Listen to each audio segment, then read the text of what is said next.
Hello friends, welcome to LabTechs. My name is Nasir and today I am here with a very unique and very new case study of gaming series laptop. As you can see here, this is Acer Predator and you can see the body. This is the Acer Predator, okay, and the condition is something which I heard with the customer that he was telling me that it was getting on and off, sudden off, and I found some problem in this motherboard and I have repaired this, and I am sharing this video just because I got some new experience which I would like to share with you. So this is the model, as you can see here, Acer Predator and 300 series, okay, and this is the part number of motherboard. Here you can see LA E952P, and it comes with i5 8th generation processor. So the processor number is SR3Z0. If you type this number, you will get to know that it is i5 8th generation laptop, and it is gaming laptop just because the high-end graphic is given. Also the RAM supply 1.35 is dedicated for the video RAM, and this is the 200 series chipset, and it was not getting on. I have done something in this motherboard, but one thing you have to remember in these types of laptop, if you have 5 ampere is, now you can see the maximum level is the 5 ampere. If you try to make it on with the help of power supply, it won't on, or it misbehave. It will on and turn off. Now you can see here that 19 volt and 7.1 ampere is required. So if you receive this types of laptop and you stuck up somewhere, and if you go to your technician and if he try to make it on with the help of power supply, you can suggest him that use its original adapter or keep at least 10 ampere power supply. So I am going to get a new 10 ampere power supply because constantly I am getting the gaming laptops, and now you can see that one also, that was the Alienware. Now let me show you, this is the Alienware. Let me show you laptop, the gaming laptop I have received. It was getting on and very less load it is taking. Now D993P, it also comes with the high-end graphic, and this is the Dell Alienware motherboard.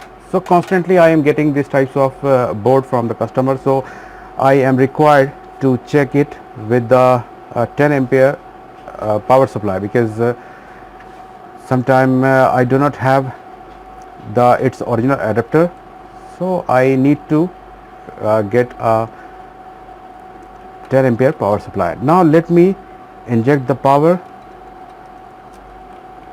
So it is DDR4 RAM and 2 fan is dedicated for this. I think I have to make it on with the help of multimeter, because I am not still sure, because on off switch is given in the keyboard. So if it is not on with the keyboard, I will try to make it on with the help of, let me inject power here. I will try to show you. So I am going to turn on the laptop with the help of power supply, but one thing you have to remember, if the battery is installed in the laptop and each and everything is installed in laptop, then your power supply will not work, because the maximum load of these types of power supply is 5 ampere. Okay, so what I am going to do, I am going to remove one fan from here, so that I would like to see the actual ampere in the motherboard. So I think it will work with the one fan, and let me remove this fan. I want to reduce the current load from the motherboard. Okay, so let me turn on, as I have already repaired it, because there was some tricky problem in this. If you want to know, you can take our case study classes. Now let me turn it on. So this is the way. I don't know where to turn it on, so I have done my multimeter on the continuity mode, you can see, and I will switch it on like this way, and I will see my power supply. You can also see all together. I'm going to turn it on. Now you can see that it is turned on, and if CMOS cell is installed, so I think the display, you can see the display has successfully come, and it is booting now. You can see that the round mark was spinning and the display would come. Now you can see the display has come. So it has come to me for the on off problem, that it was getting on and off. So, and one thing I would like to tell you here, that what could be the main reason. This is just a clue for you, and this would be very much beneficial if you receive this types of laptop. You need to understand the logic concept, communication between the PCH and SIO. If SLP S3 drops down at any hour, that would be reason to restart the laptop or to shut down unconditionally. So if you try to follow the things only, because I followed the controller I chip only, and I found out that SLP S3 was dropping down due to some reason, and I diagnosed it because I haven't seen the schematic of this particular model. So I found out anyhow with the help of someone else IO, controller IO, and I found out the SLP S3 was dropping down just because of a faulty IC.